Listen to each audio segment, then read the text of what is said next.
Your own, Narad. Namaste all, and welcome to Evenings with Sraddhalu. Today will be very important because it's the continuation of last week from the record of yoga, direct and divine knowledge, part 2. And since there are so many questions, Sraddhalu will answer those. We'll see how far we get. Thank you, Narad. Last time we read from Sri Aurobindo's text from his record of yoga, where he describes jnana as spiritual knowledge, spiritual experience, and then the action which flows from that spiritual knowledge. So, or in other words, he phrases it as spiritual and divine knowledge. But it's not merely in the mind, it is equally in a fully embodied experience. It is also the basis for an action that flows fully, freely, direct from that consciousness of knowledge. So there are three facets to it. Of the part which is the divine knowledge in the mind, there are, as we saw, 3 or 4, depending on how he categorizes it, aspects to that divine knowledge.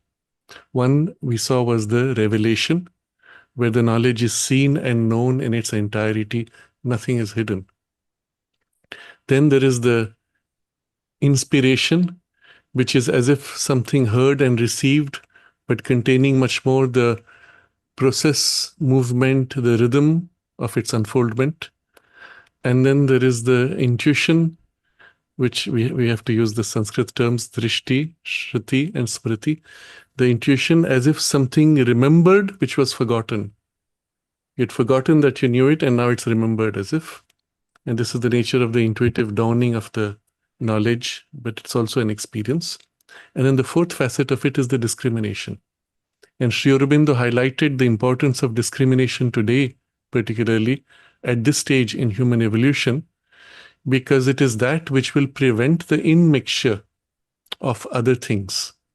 When this knowledge comes, precisely because it is so much brighter, so much truer, it has a stronger luminosity, force, truth.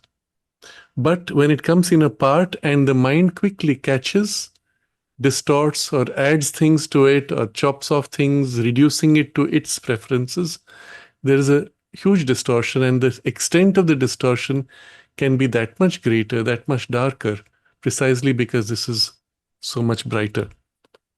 And so this is unfortunately the condition of the human mind, which is not trained to receive this higher knowledge. We saw last time the characteristics of the educational system, which is designed for receiving this higher knowledge, as distinct from the modern educational system, which is designed only to train the intellect and operate within its narrow domain. The fundamental approach is so different. For the higher, diviner knowledge, you must train the mind to become silent, to stay in silence in receptive, as the thing, the knowledge dawns, unfolds, is received, and then maybe is even articulated. And the mind has to remain still and quiet, not add to it, not remove from it, but allow it to reveal and unfold and even decompress, unroll itself in a complete revelation. We saw also that when that comes, if we remain receptive and open, it pulls us into its character of experience, its way of knowing. And then eventually that settles in us more and more and changes our current mind.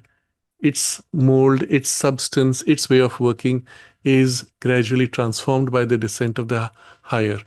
All of these he will be elaborating in text that we will see later. But this was just to quickly summarize the key points of last time's discussion. There were many questions which we had kept for today. I'm not sure how many we will cover today, but let's just go ahead. First question is from Pascal.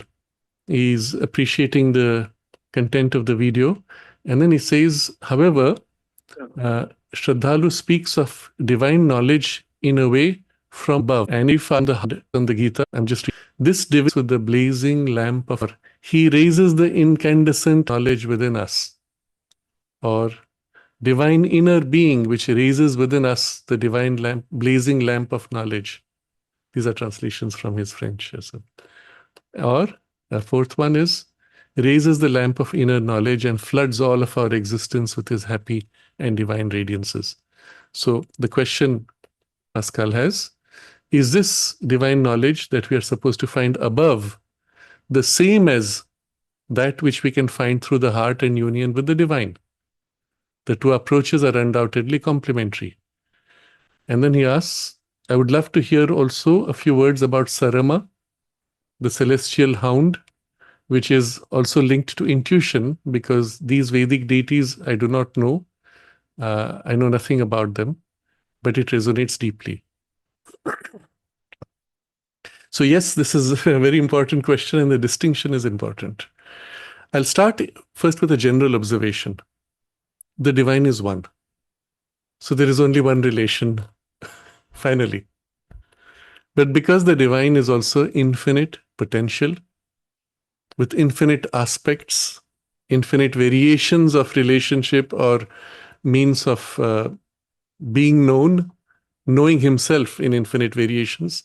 So naturally, in our experience with the divine, there are infinity of variations. But as we enter in closeness with the divine consciousness, there are broadly two directions subjectively that we feel. The approach to the divine is felt subjectively within us as a closeness, intimacy to who I am, because I am subjectively, ultimately one with the divine. So there is this subjective inward turn, as if, where eventually you find yourself, I, the sense of I, merges into the consciousness of the divine. There is also an objective experience where you find as if in the divine consciousness, which is as if now descending into you, you are ascending to join. So it's these two facets which become now the broad lines of common spiritual experience. Ultimately, it's the same divine, but subjectively and objectively in the experience, there's a difference. And the difference can be significant, especially when we turn to the inward experience subjectively. And again, inward has two facets. One could say, I, and I join with the self. Or one could say, I, and I join with the soul, the psychic being, which is a part of the divine consciousness, but is not the self. And so there's a difference there. So the difficulty always is in the vocabulary used and the context used. So when you say inner knowledge, is it from the psychic? Is it from the self as subjectively felt? Or even as it descends from above, and it could be felt as an inner knowledge because the descent is felt in the inner ranges first, and from there it flows outward. Which of these three is being referred to when we speak of the inner knowledge?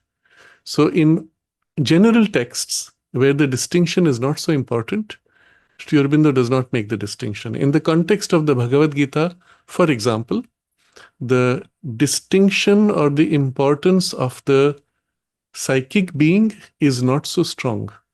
It is implicit. There is a reference to the thumb-sized person within, but that's about all. It is not made a primary focus of the consciousness and the identification with the divine. So most of the quotations which Pascal has referred to represent the divine knowledge as it settles within us and from within emerges into the surface layers of consciousness. In Sri Aurobindo's own vocabulary, he makes these three distinctions quite clear. And I will read from a few lines.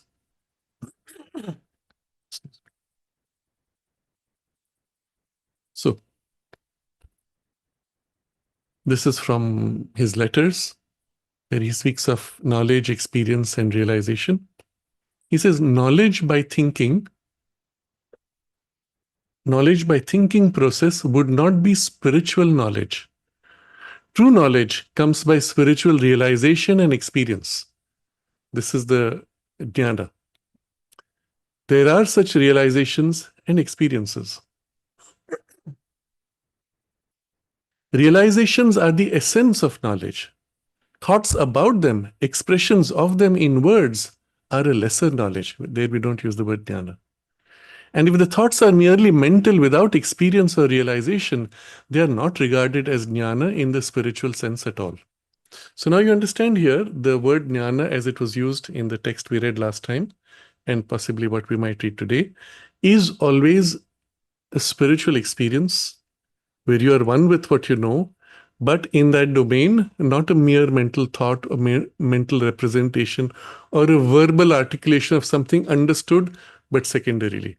It is always something experienced, and generally of a grade of something of the spiritual consciousness.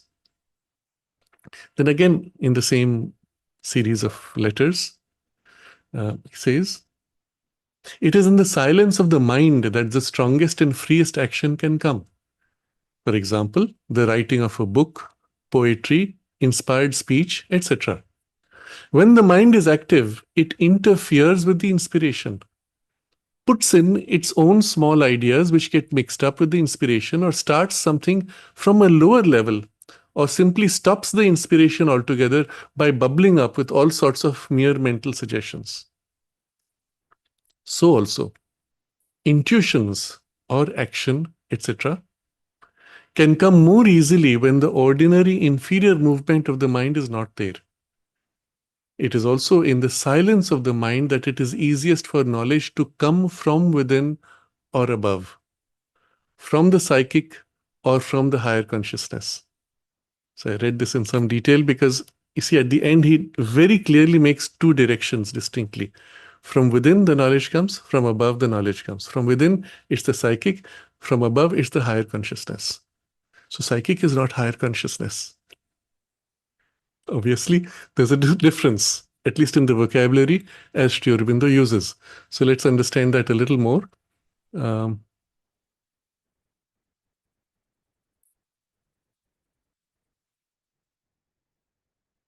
I think this is all we need to read from for this. So what is the distinction? The psychic being a projection, a part of the self put out, entering space and time, is partial. It does not have the fullness of the self. In substance, it is the same. In potential, therefore, it carries the full potential of self.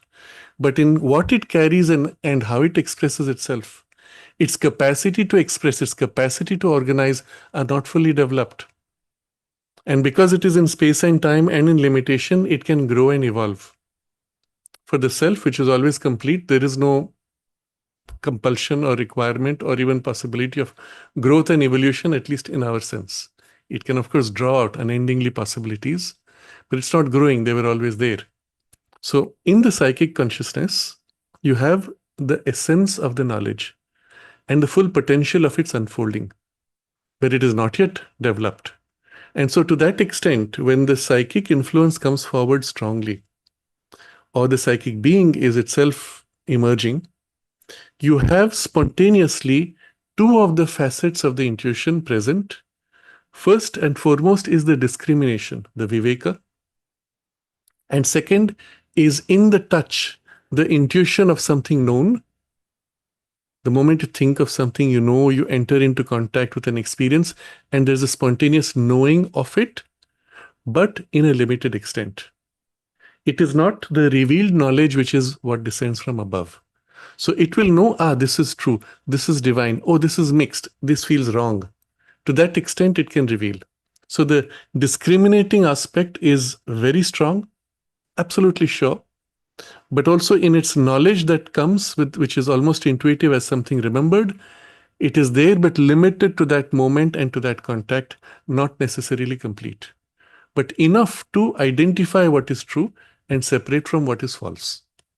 Hence, the emergence of the psychic influence within us, Sri Aurobindo considers an essential requirement for the free and direct play of intuition to minimize distortions that might happen when intuition first dawns in you. So this would be like a precursor, a preparatory state. But what the intuition brings is a greater and more revealed knowledge for which the psychic has the discrimination to support. but not yet the fullness of that intuitive consciousness. So in the intuition consciousness, you can also have a series of progressive luminosities. So as the knowledge dawns in you, you have specific experience, insight, even as a living experience, and the force of experience, and from it, therefore, the action can flow from that grade, from that state of knowing, of being. But also that can become wider, deeper, more complete, more luminous, etc. So the content of what is revealed can continue to grow. In the beginning, it may come as brief flashes, brief insights, a flash, and then it stops. Or it may be a flash followed by a rippling effect, flash, flash, flash, flash, as if. Or as the consciousness learns to remain constant, you have flash, flash, and then your attention turns. What about this? Flash, flash. So like lightnings, revelations, and the consciousness as it widens your receptive base, it becomes more complete.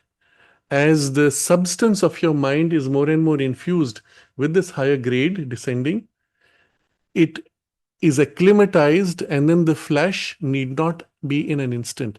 It can be a light that stays and then slowly recedes, and again comes in a flash and stays and recedes. So more and more it becomes continuous, large, deep, free, luminous, more bright, more penetrating in what it reveals, until eventually you might have, through a series of sustained flashes, even the continuity retained. And this is how the intuitive consciousness develops, grows, rises more and more, becomes complete, until it enters a state in which it lives in the intuition. Now, where is the psychic knowledge in all this? It is the psychic being as us, which is evolving and developing the access to these gradations of consciousness and integrating them into its personality. So one could say, for example, while the psychic has the potential for all that, that has not yet been developed or evolved. So as we were in a semi-animal consciousness, we had the potential for the human intellect, which the psychic held. And because it was nudging and pushing, it built and organized that potential in the surface mind and even lifted you to develop a more abstract power of intellect, free from the sense mind and the emotional mind. It was the push of the psychic which was forming and nudging you on. But the same thing, it leads you to the intuitive, but the actual descent of the intelligence is from above. The descent of the intuition is from above, and the psychic prepares the ground, opening and leading to it, and the two movements become complementary. The psychic preparing the base, the descending consciousness transforming and completing the change. The psychic alone is not capable of transforming. And when that descent takes place and there is a transformation, all this new gradation of consciousness being integrated becomes now the part of the substance and the personality of the psychic being, which it carries into the next life. So this is just to explain in vocabulary which whether it makes sense to you fully, but you'll see these two are complementary. If the higher knowledge descends and the psychic discrimination is not there, there will be tendencies for the mind to distort and you would not know the difference. When the psychic discrimination is there, it would immediately catch the distortion and refuse it. And so having the base of the psychic first is a huge help when the higher consciousness, knowledge, or whatever descends from above comes, for the receptivity as well as the pure, undiluted, unmixed reception and expression of it. If it is not there, the descending thing will not only get mixed, it may also experience revolts or reactions. So you understand, in their relationship, the psychic needs the higher to complete what it can begin. The higher needs the support of the psychic, but it is not essential if it needs to do, if it has to do what it has to do. So if you see in Sri Aurobindo's earlier writings, there was not so much stress on the psychic influence as the necessary base. The primary effort was through the descent that the transformation was taking place. And it was to prevent the distortions that he prioritized the emergence of the psychic later on in his writings, in the way he was formulating the yoga for the disciples. So this is maybe I share one more text of the letters where Sri Aurobindo writes. It's in the same collection of letters.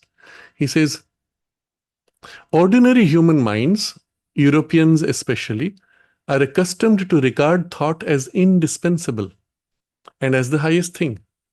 So they are alarmed at silence. X, somebody, when he was here, asked for yoga. I told him how to make his mind silent, and it became silent. He immediately got frightened and said, I am becoming a fool, I can't think. So, Sri Aurobindo writes, so I took what I had given away from him. That is how the average mind regards silence. Now, I'm reading this for two reasons. Very interesting. First is, of course, it is along the lines of what we discussed, the silence as requirement. But more than that, it is the difference of approach in the education, which we dwelt upon last time quite a bit. Unfortunately, this mode of training of the intellect is now global. And the priority is for activity of mind and not training the mind to become silent. We understood how that works, so I won't repeat. But the second reason I wanted to share this, when Sri Aurobindo says, I told him how to make his mind silent and it became silent. See, I told him and it became. He doesn't say he made an effort and then it became. And then he completes when he had this reaction. So I took what I had given away from him. And here you understand how Sri Aurobindo would teach. When he told you do this, he would give the thing and the result would be imprinted in you. In the very act of speaking, writing, there was a transmission of experience. And if you were appropriately receptive, that's it. You just got the experience. And you could still have the illusion. You say, I made an effort and I got it so easily, not knowing that he imprinted. And your effort was needed only as a supporting base so that the imprint could happen. But also, very important suggestion here, because he gives, he can also take away that thing. How that happens is because what is given is substance of consciousness, substance of experience, and it can be withdrawn. So when he got this, his mind became silent. It was silent despite him. He was struggling to want to think. And then he said, I'm becoming a fool. I can't think, even though I'm trying. So there's the panic. And so he withdrew it. So this is interesting. There's another letter, because I was looking for suitable quotations where the distinction between the upper and the inner would be visible. I found a very interesting letter of Sri Aurobindo. It is dated 26th March 1926. So already the ashram, so the ashram at this point has not been formally established. The mother has not been put formally in charge of the sadhana of the sadhaks.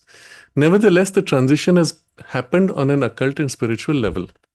So already Sri Aurobindo is, certain disciples who were in deep sadhana were directed to go to the mother and she would be guiding them. The change had begun. So March of 1926, and it was in November that finally the formal handover was made.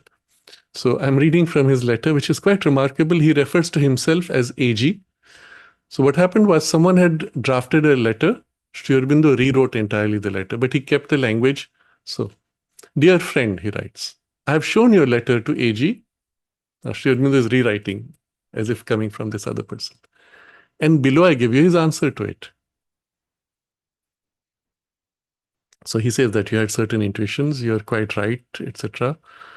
Then he says, your intuition that in your case, the effective impulse can best come from Meera, from the mother. And then bracket he writes, you can call her Meera Devi if you like, but please don't call her Madam! Exclamation. You must have said Madam or Madam Meera. So your intuition is also perfectly correct.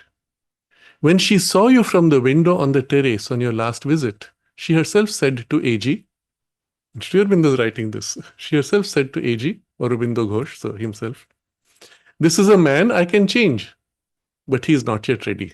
So mother is seeing this man, she recognizes the capacity the man has and she knows she can, but he is not ready. But it was your mind that interfered when you thought it was necessary to sit in meditation with her in order to receive what she has to give. So the guy thinks, unless I sit in meditation with her, I won't get. Sri Aurobindo explains now. There is no such condition for her spiritual or psychic action and influence. So when the mother wants to give you an experience, she wants to act in you spiritually or psychically, you don't have to be sitting with her in meditation. You just have to be open and she does it. So he explains this.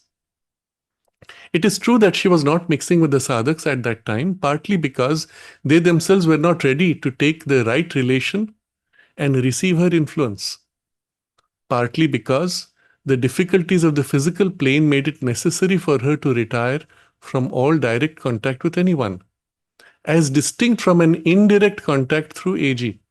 So, in order to maintain whatever she needed to protect herself physically, she was helping through Sri Aurobindo. Very interesting.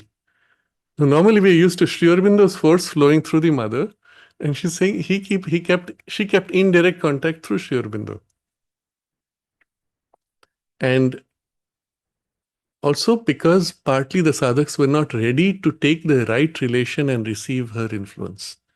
So many still saw the mother as just one of the sadhaks, maybe an advanced sadhaka, not as the mother, not as Shakti of Sri Aurobindo. So the right relation was not set.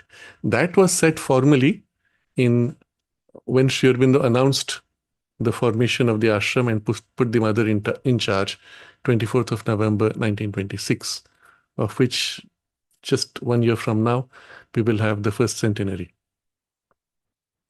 So always, however, she was acting with him, with Sri Aurobindo, on the psychic and vital levels to do whatever might be possible at the time. So what's required from you to receive? All that is needed to receive a direct touch from her is to take the right relation to her, to be open and to enter her atmosphere. The most ordinary meeting or talk with her on the physical plane is quite enough for the purpose. Only the sadhaka must be ready. Otherwise, he may not receive the impulse or may not be able to fulfill it or bear its pressure. So you see the value of this letter. You approach the mother. You have to enter her atmosphere to be open. This is required. And the right relation of receptive opening. And then you can have an ordinary meeting or talk, even casually if needed. That's enough for her to do her work in you. Nothing more is required from you. So you must be ready. Otherwise, when she puts in you whatever or the change she makes, he may not be ready to receive the impulse, may not be able to fulfill, or may not be able to bear its pressure. These are the three kinds of defect that would be there. Also, he says, it will be a mistake if you make too rigid a separation between AG and Mira, between Sri Aurobindo and the mother. Both influences are necessary for the complete development of the sadhana. The work of the two together can alone bring down the supramental truth into the physical plane. Now he explains the difference of how the two work. This is so amazing, this letter. It's one of those letters which is totally unknown and not valued for what it is. So he explains, AG acts directly on the mental and the vital being through the illumined mind. He represents the Purusha element whose strength is predominantly in illumined, intuitive, supramental or spiritual knowledge. So by illumined knowledge, he wants to say intuitive, supramental or spiritual knowledge. And the power that acts in this knowledge. So that is Sri Aurobindo working on the sadhaka. While the psychic being supports this action and helps to transform the physical and vital plane. So you're seeing two actions. And then what is the mother's work? Meera acts directly on the psychic being and on the emotional, vital, and physical nature through the illumined psychic consciousness. While the illumined intuitions from the supramental being give her the necessary knowledge to act on the right lines and at the right moment. Fascinating. Sri Aurobindo is being described as operating from the higher illumined consciousness, illumined knowledge, and then the psychic being behind supports. The mother is described as working directly on the psychic being and through it on the emotional, vital, physical natures, with the illumined intuitions from the supramental giving the necessary knowledge to act in the right lines. You see the way the two were working and the complementarity of their working, and then the key importance, the necessity of this complementary working for the most rapid result and to bring down the supramental truth into the physical plane. But the letter continues. Her force of the mother, representing the Shakti element, is directly psychic, vital, physical, and her spiritual knowledge is predominantly practical in its nature. So when he says predominantly, you have to be careful. It's not just that. She has that full access to the higher, but she takes the stance of its primarily practical operation. Sri Aurobindo takes the stance of its primary knowledge, experience, action, and the two form the bridge, the link, which makes possible this fixing of the higher consciousness and the inner consciousness in the material world. It is, that is to say, a large and detailed knowledge and experience of the mental, vital, and physical forces at play. This is in the mother's work. Large and detailed knowledge and experience. And with the knowledge, the power, and with the knowledge, the power to handle them for the purposes of life and of yoga. So she is bringing the knowledge, but also the power to be able to do this. It's quite a remarkable letter, isn't it? And then he speaks specifically of this person. I'll read the whole thing. It's worthwhile. In your case, this is regarding the person, Daulat Ram Sharma. In your case, what is strong in your nature is especially the dynamic mind, the vital force, and the practical physical mind.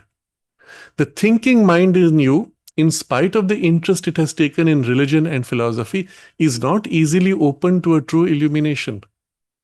The other parts mentioned above could more easily accept the light, but they cannot find it for themselves because their whole strength and activity has been turned outwards. So you see, this man has a thinking mind with interest in religion, philosophy, but not open to true illumination. He has a dynamic mind, the part of the mind which is turning to action, vital force, practical physical mind. So he's probably a businessman or something in that direction. So those parts could not find the inner truth because they are too much turned outward. So what's the correction? It is only the psychic being in you that has from time to time been giving you intuitions and turning you towards the truth. But it could not come forward and lead your life because you have too much suppressed your emotional nature, dried up your surface mind, and choked up with much rubbish the psychic fire. You see, this is like an X-ray analysis of a person's all the levels and parts of consciousness. But this is the way Sri Aurobindo and the mother dealt with the sadhakas. They looked, they saw exactly what were the things, what were strengths, weaknesses, things coming in the way, and then intervened as required in the best way possible. So I'm sorry for the interruption in my comments, but I go back to the text. So it could not come forward because of, let's read this again because it will apply to a lot of us. It could not come forward and lead your life because you have too much suppressed your emotional nature, dried up your surface mind, and choked up with much rubbish the psychic fire. If once it can awaken entirely and come in front, it can transform the dynamic mental, the vital, and the physical mind, and through them make you an illumined instrument for the physical realization of the truth upon earth. So in this case of this person, Daulat Sharma, this is how it would work. It will take the stronger parts of his nature, the parts which are more open to receiving the higher truth, and turn them into powerful instruments. Then he says, this, as you can see from what has been said above about Mira's force, makes your nature one which is specially meant for the kind of work she can best do. So when Sri Aurobindo and the mother have taken these complementary poises, And when a disciple comes who is more suited for this action or that, naturally among them, they would direct the disciple more towards that particular kind of intervention. Or to put it in other terms, a disciple would feel a stronger affinity to either the mother or Sri Aurobindo in the working of the sadhana of the yoga force, depending on the particular alignment of his nature and the parts which were most open. You understand why all of us have a natural inclination, attraction, or preference in the contact to one or both. Naturally, though, as that contact deepens enough, we discover that there is no distinction between the two and they are both together in the same one consciousness.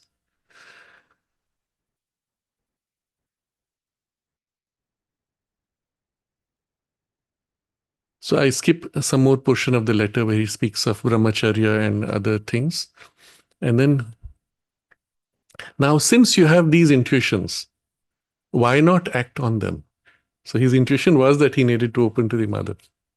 Why not try, even from a distance, to open yourself to receive any influence which may come to you by the mere fact of your having turned towards Meera and her knowing it?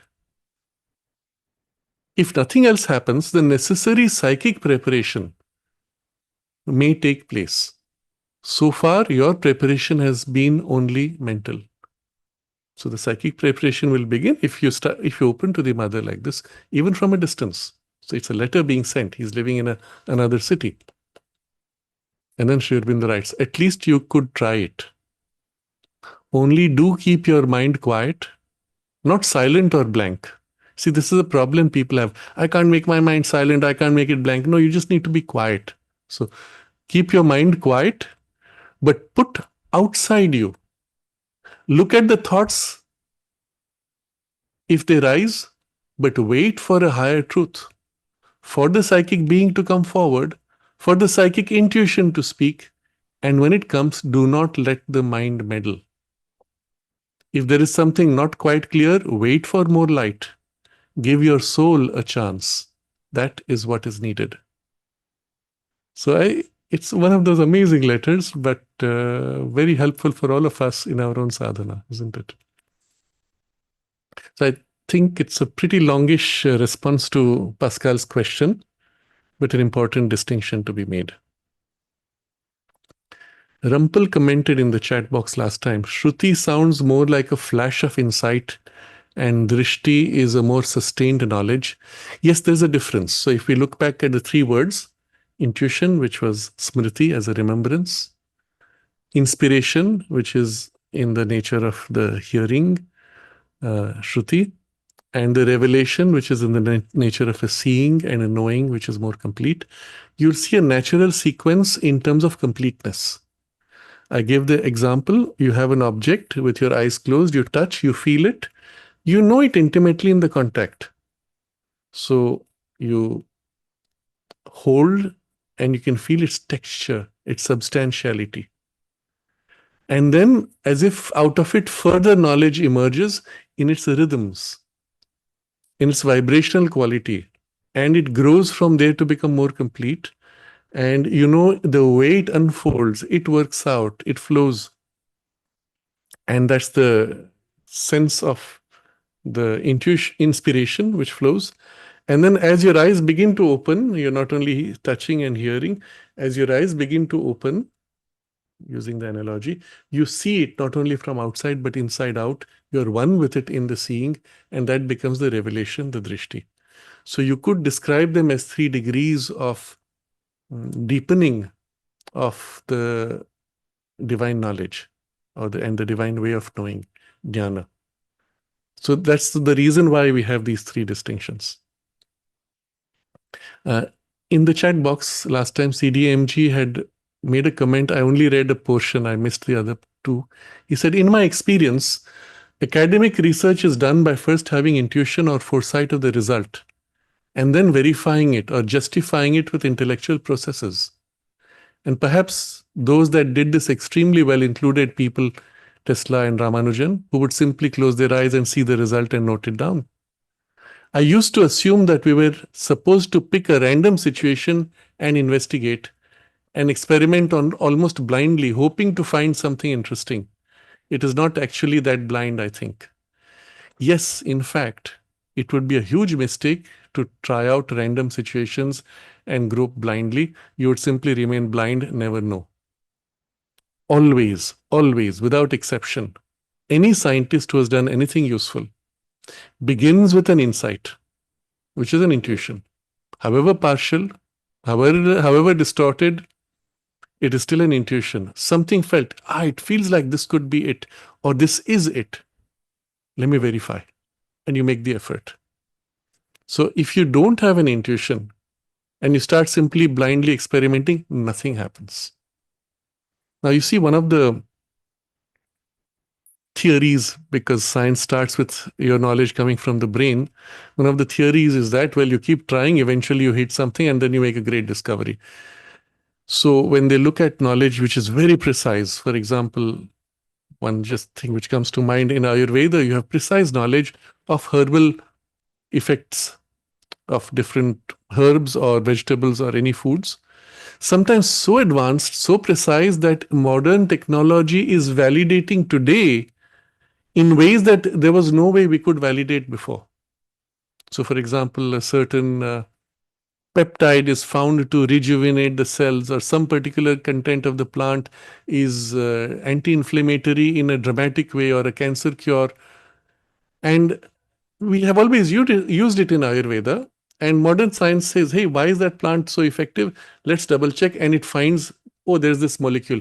Now we have explained it. We know better than Ayurveda. No, you knew nothing.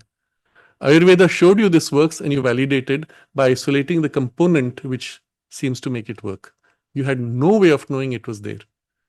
But the error they make is to say, oh, those Ayurvedic physicians, they must have tried out thousands of plants and tried everything possible and compiled all their knowledge. It is absolutely wrong. The greatest rishis were those who had the intuition. You remember Mother's experience when in Japan, she went to the plants in her kitchen garden and she took the plants in her hand, and the plants would reveal to her what was their medicinal use. And sometimes the vegetables would say, I'm ready to be plucked. Some would say, I'm not ready, etc. So it was in a house. For many years, we could go and see the house from outside. The person who owned it was a doctor in Kyoto. He lived in Tokyo, but the house was in Kyoto. And for many years, we could go. I had taken photos. And unfortunately, last year, I came to know that the house has been demolished to make a huge, I don't know, some hotel or some building. Many people had tried to buy it and the man had refused to sell. It's unfortunately been destroyed now. But that's where the mother had these experiences which she has documented. But that's how the rishis knew. They touched or they held the plant and all the knowledge necessary was given. And yes, they compiled, if you want to say, but not in this way. So modern scientists, similarly, when they are successful, they go by an insight first and then verify or justify by intellectual or other processes. The difference with Tesla and Ramanujan was because, yes, they already had the insight and they could rapidly move into the validation. Sometimes they knew exactly what needed to be done, even to make materially organized. But you'll see how this works. It's a good example of how intuition needs to flow as if through channels. When it wants to articulate itself, it needs to find the right forms and vehicles. So in speech, when the intuition flows in poetry, it picks up the word from your store. And sometimes it may happen that a word is picked up that you had perhaps read 30, 40 years ago. You had even forgotten that the word exists, and it pulls it out from your store and puts it in the right place, and you know exactly what it means and it's the right word. It reveals the meaning of the word even. And you've never looked at a dictionary to be sure. Afterwards, you might check, yes, it actually fits, it works. So it can pull like this, it can draw material and assemble it for you, but the same thing happens on a physical level. So when Tesla, for example, created his AC motor, the common thinking among electricians was alternating current goes positive, negative, positive, it flips direction. So on the average, it should be zero. it is unusable. It is a useless current. That was a theory then. So everybody went for a direct current where you kept flowing in one direction only. Tesla had this intuition, and he describes the vision. He saw the rotating three-phase rotating field in a vision, and he knew this is how he would make the AC motor, that you had to rotate the three phases. From at that point, he did not have the equipment to make the motors. He had this while he was in Europe. He goes to the United States. He's looking for the money or the opportunity to make things. He has no money. So he starts digging holes in the road to earn money. Then he becomes an assistant to the man who was promoting DC, repairs things for him, earns a little money. Eventually, he breaks away, starts his own laboratory, and there he has the necessary resources to make his AC motor. And then there's an incident where he's announced that he's making an AC motor, and somebody asks him casually, "Well, how's your AC motor coming up?" He says, "In my head, I've already built it. I'm now testing it in my head." So when he's testing in the head, he sees what are the issues, he's making those corrections. And when finally the whole thing is done, he goes to his lab, assembles the pieces, puts it all together. Now it's only an engineering problem. He puts it together and it's done. That requires a very high level of preparation from the intuition through the intellect and all the way down to the most material specific engineering knowledge, which is assembled to put together the final thing. It is actually outstanding the kind of work he did, which even today, when you look back and you say, how could he have known this?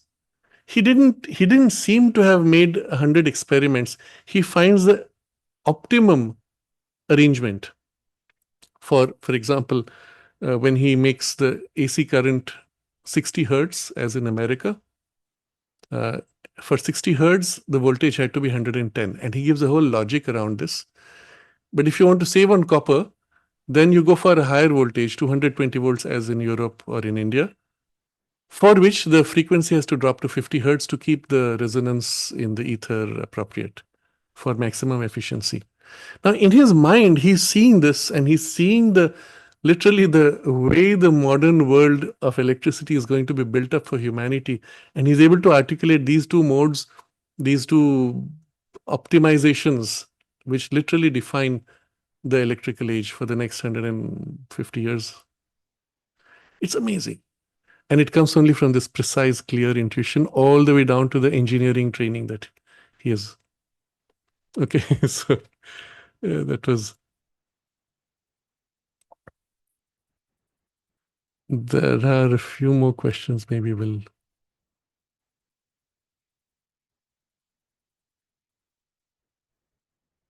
we go to Maya's question. Sri Aurobindo and the mother had mentioned that most of human history has been recorded inaccurately. Stories of war, triumph, and conquest are often written by victors. When we read Sri Aurobindo's literature, especially some of his poems such as Baji Prabhu or Ilian, we feel through his powerful narration the vivid truth of these historical events. From where does this knowledge come? And how can we too know things without physically needing to verify? So Baji Prabhu, for those who might not know, is one of those critical transitions in Indian history where the future of India was protected by a group of people holding a pass until the rest of the army could withdraw and not lose. Hold back the Islamic invaders at that critical pass. They all died. But the poem that is so poignantly describes this whole thing, it's moving to the core. But when you read it, you feel yourself pulled into that condition. Even the heat of the sun beating and the struggle and the fierceness of the battle, everything is literally formed in you as you read the poem. It's so moving. It's so intensely powerful. How can words lead you into such a powerful experience? And the experience itself is so convincing, you know this is how it happened. So there are two elements here. One is the knowledge itself of what happened, and then this ability to transmit the power of the experience through words in this inspired poetry form. so that someone else can experience the truth of what was seen by Sri Aurobindo. And the same thing you see in a poem like Ilion, which is again a transition point in history in Troy, where you are moving from the age of intuition to the age of reason, where a higher is falling to give way to a lower, lesser. The Greeks shared with the seas as almost barbaric in face of what Troy held, and the transition preparing for the Kali Yuga in that sense, in its most intense form. But it's again a transition point, and what's held, what is lost, and it's all captured in that experience. It's also the end of the age of heroes. So all these things he's articulated in a way that today, as we read, we can relive that experience. How did he have that? Well, it comes from the jnana. What we read last time, what we will now continue to read. By the consciousness of jnana, which originates or begins with the lower working of the intuition and opens out all the way to the supramental consciousness, you have complete knowledge of whatever you choose. And to this extent, even on the practical details. Now, there's a specific distinction Sri Aurobindo has, which may not apply to us. Yes, you can have this knowledge also. But in Sri Aurobindo's case, the knowledge of these events was also drawn because at those critical junctures of human history, Sri Aurobindo was present. He was the presiding consciousness which held that heroism, that courage,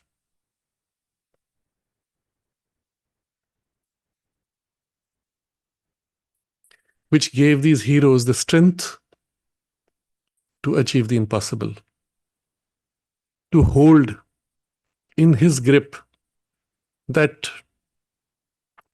transition of human fate, human destiny, human history. These things are seen from the higher levels. They're thrown when a series of events converges to a critical transition. One sees from the higher poise of consciousness in advance where it's happening, what form it will take, what are the possibilities. That's all comes with the jnana. What are the possibilities of outcome? And you see Sri Aurobindo describing all this in his ideal of human unity or the human cycle, or in his poetry. And at that point, the divine forces converge equally to assist that transition and to protect the fate and direct it in the direction which will ensure the possibility of a greater future and not have it all lost. So one such intervention took place during what Sri Aurobindo refers to as the Great War, what we call the Second World War and the First World War in Europe. But they were through Europe impacting the world, and the fate of the world was held in the balance. And Sri Aurobindo intervened there equally while he was in the body. In other cases, he may or may not have incarnated in the same way. There might have been an emanation of him which was present in some of these cases. Otherwise, simply the dominating presence of his consciousness infused into the individuals who, in that moment, became lifted to the poise of an emanation. The mother recalls the experience, she says, of the experience of Joan of Arc.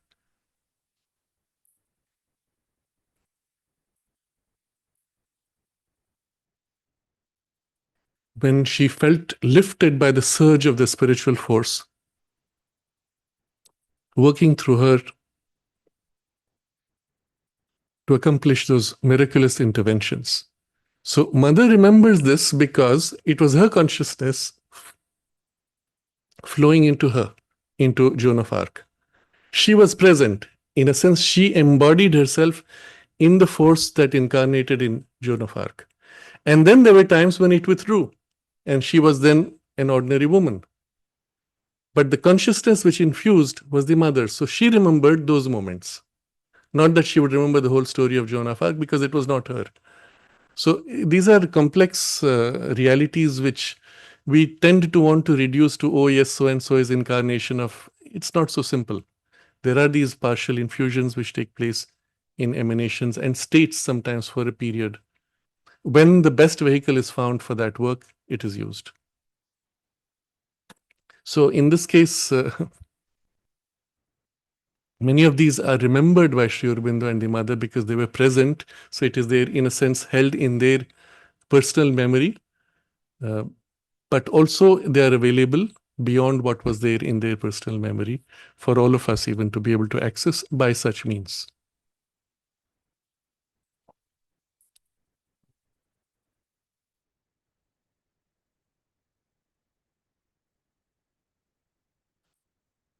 So another question from Maya is, in one of your talks, you mentioned that when your gifted maths teacher passed away, you had a dream experience where you met him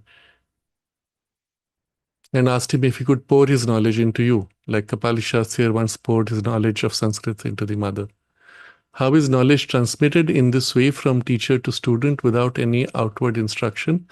Is it by giving them an experience and thus knowledge through identity? How does the student make themselves receptive to such specific transmission of knowledge? So I'll repeat this incidents for those who might not know. This is an incident which took place after my teacher's teacher, Kapali Shastriyar, had left his body. And a few years later, when the mother was working on the cellular consciousness and the transformation of her cells in the body, she found that a certain rhythmic repetition in the physical consciousness was helpful for the cells. So while she was watching a movie with the children, it was a religious movie, and there is the chant of Om Namo Bhagavate Vasudevaya. She found the phrasing Om Namo Bhagavate resonating in her cells, on which she was working for their supramental transformation. So while the chant is being done in the cinema, she finds the cells unusually responding to that. So she took that phrase, just Om Namo Bhagavate, and repeated that, not just in phrasing, in the body consciousness. So if you see, I've spoken about this before, I won't repeat. It's not speech repetition. She's talking to people. It's not like a mantra as people do, blah, blah, blah, moving lips or tongue. It is a repetition in the consciousness of the body, in the cells. And she found that very helpful for the cells. So at that point, Kapali Shastriyar saw that she was interested in the use of mantra and the knowledge of mantra. So he was in the subtle body at that point, not yet having incarnated. So he approached her and said, well, I see that you're interested in this. Would you like to have my knowledge? So mother says yes.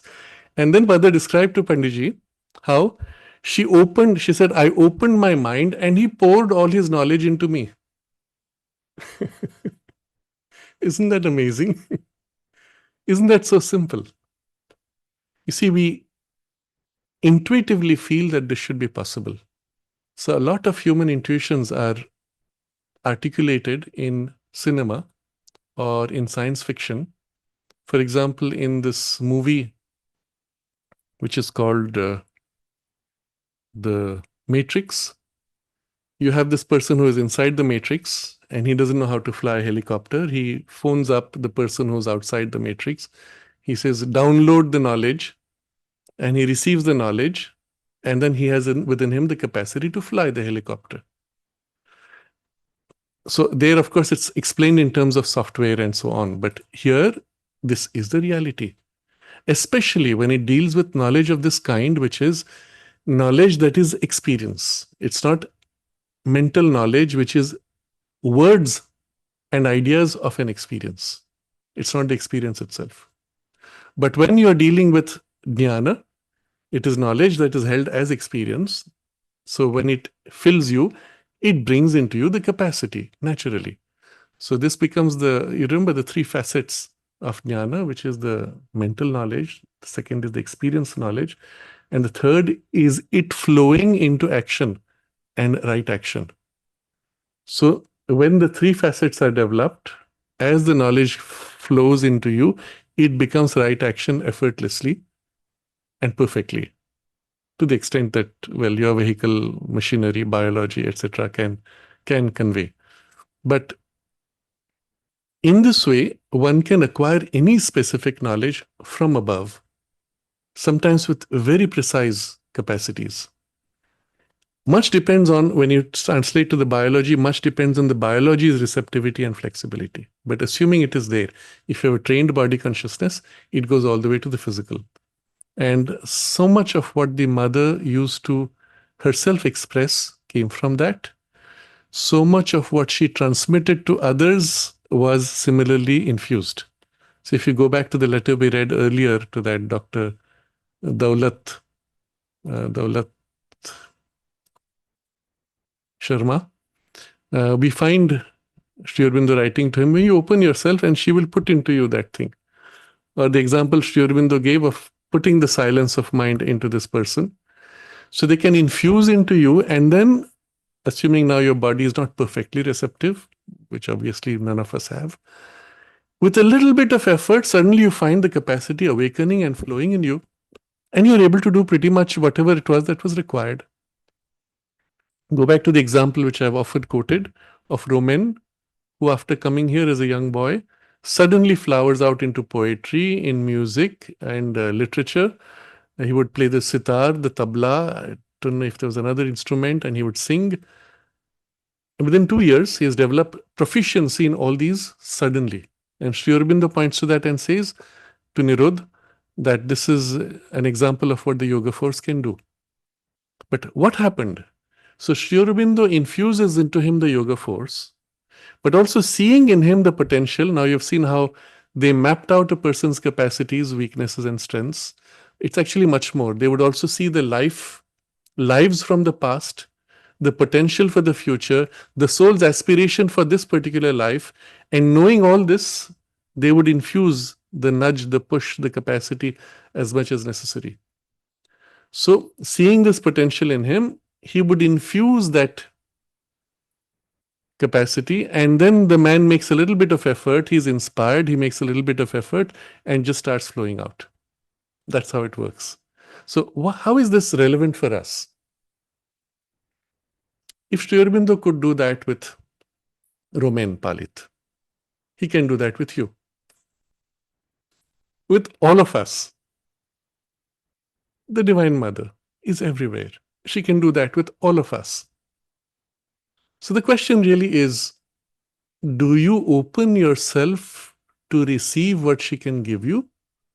Or do you start with the assumption, oh, it's going to take me 3 years of intense effort to develop such and such a skill?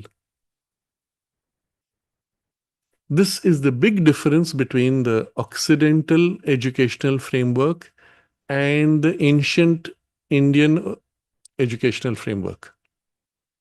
You've been programmed to think in terms of incapacity and slow graded development of capacities in a very indirect process. We've been programmed. That's the only way it can happen. No, it's not. Once you understand this, what do you do then to make it different? I will say, please train your physical also. But let your faith be not dependent on this. The faith is a critical element. The faith is the part in you which will open to the higher with the clear conviction that it is the higher which predominates the lower. And while you train the lower, the focus of training the lower is to make it conscious and supple and receptive. That's all. Not worry about the skill in itself. Yes, while you train conscious to make it conscious and open and receptive, you will train it in the direction of the skill required. So if you're going to play a musical instrument, you will move your fingers along, but with the intention of making them conscious, receptive, and open, etc. But on the other side, you will turn your whole consciousness to receiving the help from above, increasingly in the grade of the character of jnana, to use a more modern vocabulary, intuition. But intuition, you have to understand what it is not merely informational knowledge. Intuition is substance of experience. So what descends is substance. It's a living experience, and the force of that living experience fills you, seeps into you all the way into your fingers. And now you find your fingers spontaneously moving to do what they need to do. Of course, that comes at the end, but in between, you'll have something linking the two. So the intuition comes, it begins to form something, and then I have to participate with consciously, oh, I know I have to do it this way, and I actively nudge my fingers to do correctly. So there is a participation of your effort aligned to what the intuition is forming in you. and completing the missing part where there's a resistance.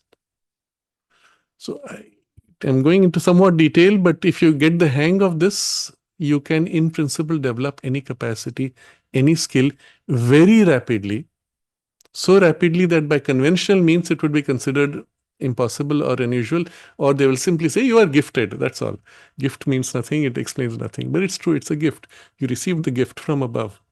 You were gifted. You were not born gifted, you were given a gift because you asked for it and you opened to receive it. So if you remember the wording of Sri Aurobindo's letter to Daulat Sharma, Daulat Ram Sharma, he says that if you didn't do this, you would not have been so.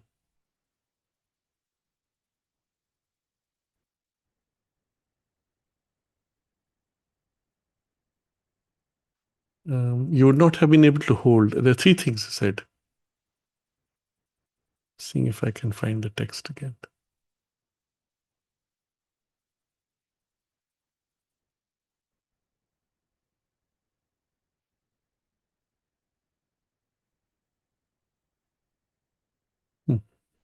Or you may not receive the impulse, may not be able to fulfill it, or may not be able to bear its pressure.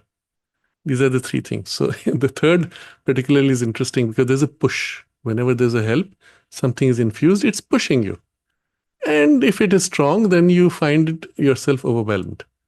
But if you're open and receptive, then you feel the infusion, but you don't feel it too intense. It's not unsupportable. But you may not be able to receive, or you may not be able to fulfill what is working through you. But if you put yourself in the right state, then you have all these three easily done. And so that gives you the base generally for how you can acquire such very precise knowledge and capacity. So what will happen, let's say if it was in the example of mathematics, if you said, okay, I want to develop this particular capacity of mathematics, and you open in this way, assuming you've already got a certain receptivity in that grade of mind used for mathematics, then after receiving that, as you will open a mathematics book or take up a mathematics problem that you want to solve, you'll find the ideas streaming, lighting up, spontaneously flowing like a poem. Oh, oh my God, a series of insights. And you're busy trying to articulate and put it in the vocabulary that the mathematics has. Or you're reading a book and you read it like a novel and you say, wow, this makes so much sense. Oh yeah, this is obvious. This is inevitable. And obviously there has to be this much as a consequence and that consequence, which is not yet in the book, or which comes later in the book, where the guy says, this is advanced. No, but it was obvious to me. That's how it works. It flows through the working of your existing mind, making it smooth, lit up, spontaneous, effortless. And you will say, I have become more intelligent. I am becoming more capable. I am understanding. I am so intelligent, etc. So I think that answers the question enough. So in principle, you could gain any capacity, not just in knowledge, but also in action and skills even of games, instruments, etc.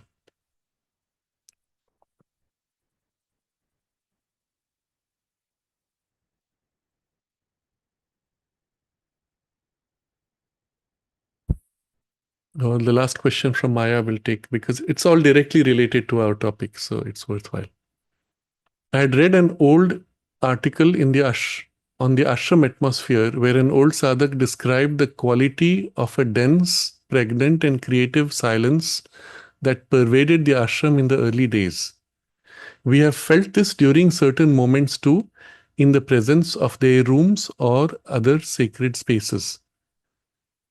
And then she writes, it is the creative silence that reveals. Yet, the conscious austerity of speech that Mother spoke about in the 4 austerities and 4 liberations, that's an article of the Mother, seems to be often swept under the carpet these days. Sri Aurobindo said that it is the inner silence which matters more, and that one should be able to meditate on a battlefield. But to a certain extent, isn't the discipline of outer silence necessary before inner silence is established? So that's the first question.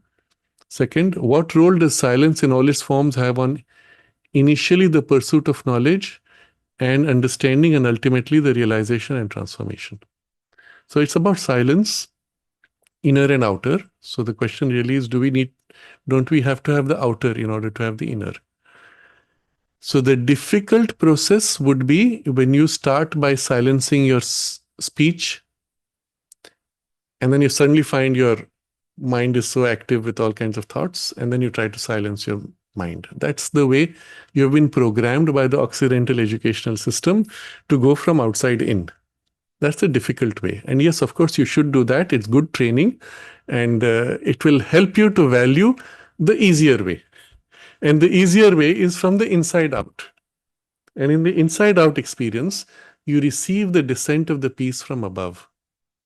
And when it fills your mind, when it fills your emotions, when it fills your life energies, when it fills your nervous system physically, automatically all these become very quiet and very still.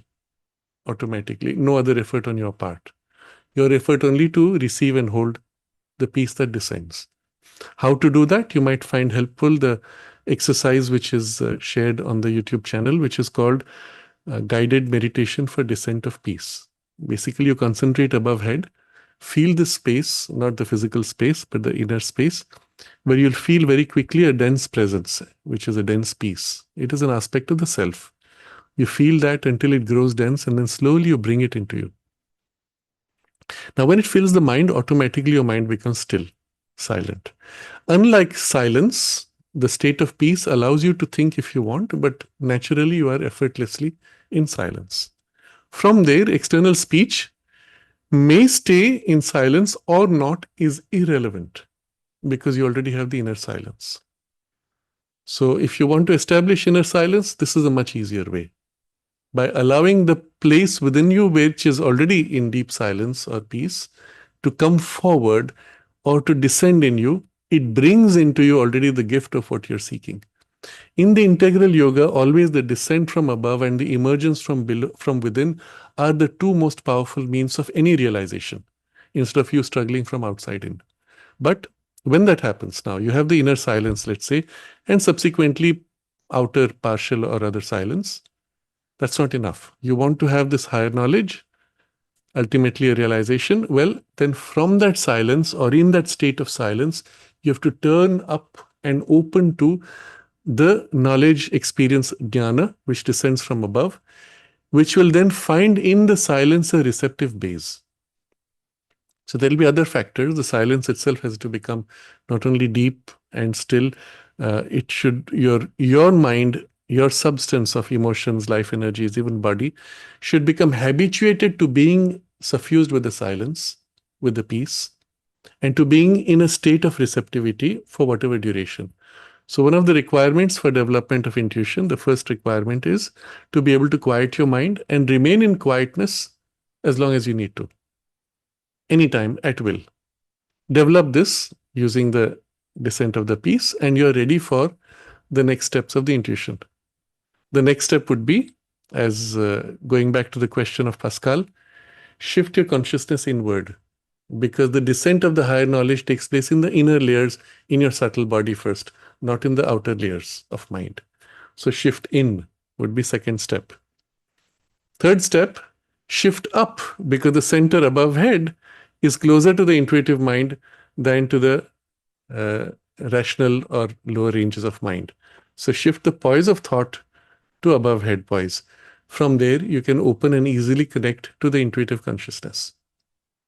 But you will notice again, with the silence or the peace filling you, this inward shift becomes almost automatic. A general turning upward would be easy, but even if you don't shift consciousness all the way up, you will turn up and feel, become aware of what is above, and then be able to receive its influence more directly. If you fulfill these three conditions, then already in a receptive stillness, silence, open to the mother, she flows, she fills, she gives you the experience and infuses into you the experience or the knowledge or the capacity, skill, whatever is required. You may conceive of her not necessarily as the mother's presence, but just the knowledge and the presence of the self, if that is more natural for you. But either way, it comes and descends into you from there. So this would be the most direct way, not only to gain the knowledge, but also in jnana, the experience of the thing as it enters, and that settling into you more and more permanently becomes a realization, and so on. So these questions are all related to what we are studying, and especially to its practical aspect.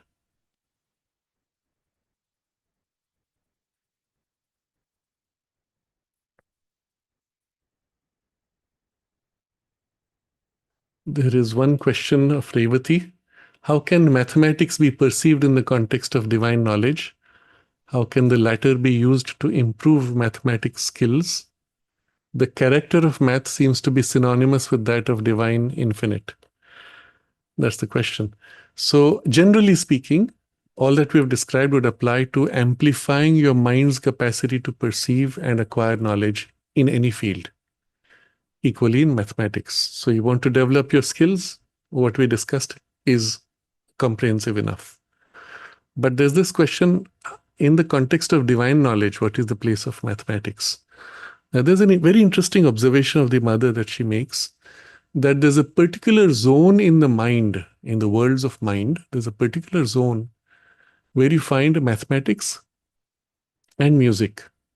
They are both in worlds of the mind consciousness, because both of them relate to relationships or harmonies of the divine consciousness received in the mind's forms. Now, this goes quite deep. I've touched upon it in some discussions on numbers and maths in some previous talks. So I don't go fully into it. But just the basic idea, if you go deep into what a number means, freeing it from its representation in symbols, what is number 12, for example? Don't look at 1 and 2. This whole game which people make of adding up digits and building numbers out of it, it's nice, it's very superficial. There's something much more deep in the sense that 12 carries. And in the sense that it carries, it has already an implicit relationship with other numbers. 12, for example, is multiple of 3 and 4. 4 is multiple of 2 relating to itself. What is 2? What is 3? What is 12? And there's an implicit deep relationship which, if you go into the intuitive experience behind the numbers, you'll find it relates to a truth which is already present in the divine consciousness. And the relationships of the numbers as if represent those relationships of the divine consciousness here in symbols in the mind. Because 12 of what? It has no physical value, it has no vital value, it has a purely mental abstraction. Even it's not a mental thing purely, because if you say what is 12, 12 what? There's no meaning to it. It's an abstraction. It's embedding in the mental world something which representing something which exists above mental world in an intuitive or even a supramental domain. And so these are like hooks, tail ends of something which is higher, superconscious to us. And you can catch those hooks and play with them, rearrange them, relate with them, and as if replicate here truths which belong higher up. And this is where you get those very interesting, quite amazing relationships of numbers, including transcendental numbers, pi, ratio of circumference of a circle divided by its diameter. It gives pi. And the number is so strange, so unusual, it can never be represented by any limiting symbol. It is inherently infinite, even in its ability to be represented. Why is the universe like that? And you can already feel it is like that, but it's a truth which goes above your ability to mentally formulate. And all these, and that was the original sense of sacredness of numbers, that they were as if little bits hanging from something which exists in the higher worlds, and you're catching the tail end and kind of pulling ropes and playing with triggering those things. That was the idea. You tie these ropes in a particular way here, and you have as if created a link to things, modified things on the higher ranges. That was the idea. So yes, there is something which is very interesting with mathematics, but exactly the same thing with music. The melody of a music and the sequencing of the notes and chords and combinations, sometimes with the rhythms also, are representations in the mental world of something, the harmony of which is in a higher range. And to experience the harmony in itself in that domain is an overwhelmingly beautiful experience. Very difficult, almost impossible to translate in mental terms. But to the extent that you have a musical note and the relationships of notes, they are capturing something of that. You have the basis for the human expression in music. So if you take a particular frequency starting point, that's your base, and you take the other frequencies, do, re, mi, fa, so, sa, re, ga, ma, pa, what makes this in tune or out of tune? And of course, they will tell you, it's a mathematical relationship. No, you're not thinking maths. You put the next note off slightly one way or other, and it feels dissonant. When it comes to the right frequency, it feels harmonious. So it's as if there's something behind in which the harmony is already held, and when you articulate the note, you're catching the harmony or missing it. And it's most painful when you're missing it slightly, because you can feel the truth of it, and yet it's distorted. So you're taking a truth and perverting it. And it's painful. If you go well off, then you've lost the truth anyway. It's not so painful. Interesting, isn't it? So even in music, we are actually attempting to represent through these relationships of sounds something which already exists. We're feeling the thing which exists in their symbols. And you see why it's very similar to mathematics. And you see why, of course, those numbers have mathematical relations. Because they're representations of those implicit harmonies up there.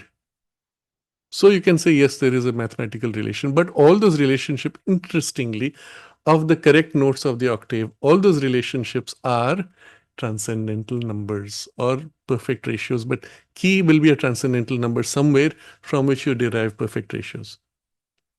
Why? Because that's the nature of the reality beyond that you're capturing. And so music, mathematics, both are interlinked quite deeply. Unlike mathematics, though, music, because it plays combinations of chords, is able to capture something much more rich, much more powerful and flexible in what it transmits. And unlike music, mathematics is able to capture something which has an enormous precision and complex relationships that are impossible to replicate in music. Or if you try to replicate in music, we don't have the instruments to be able to. For example, you can represent the pi ratio of this transcendental number ratio of the perimeter by diameter in an infinite series. 1 divided by something, which is 1 divided by something, which is 1 divided by something, and so on. And there are multiple series, not just one. There are innumerable types of series, all of which lead to pi.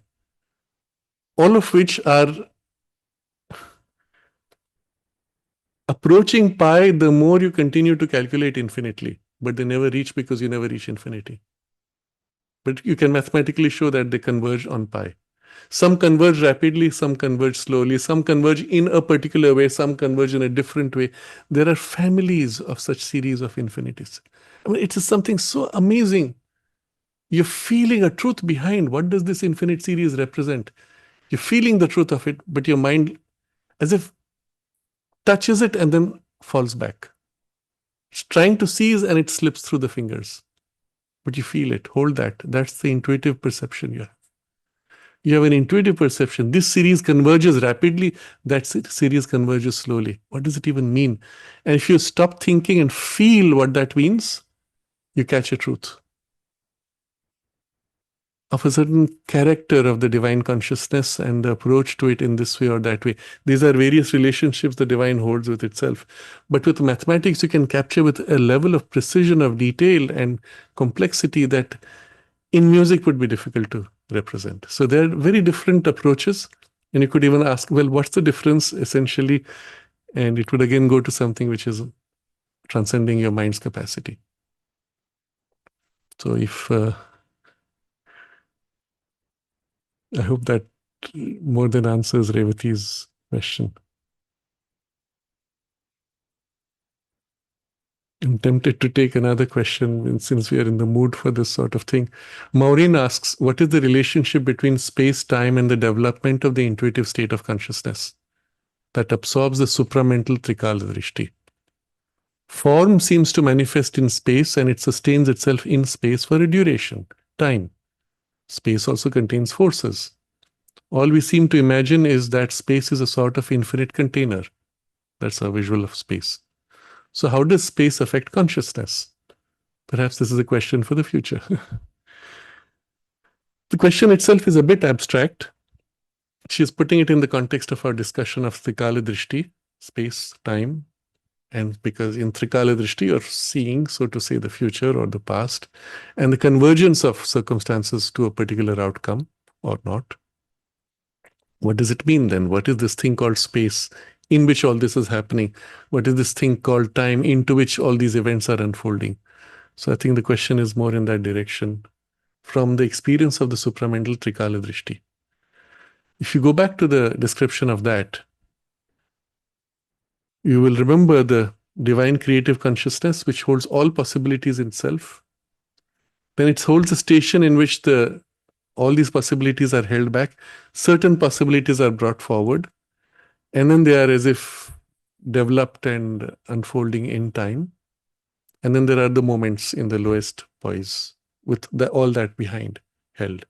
So in the lowest level, you have the moment in which all possibilities are trying to crowd into that moment as if competing forces. And each moment has patterns of competing forces. So that's where the question is coming from. The space has forces and form manifests in space in a duration of time. But from the higher perspective of supramental consciousness, think of it this way.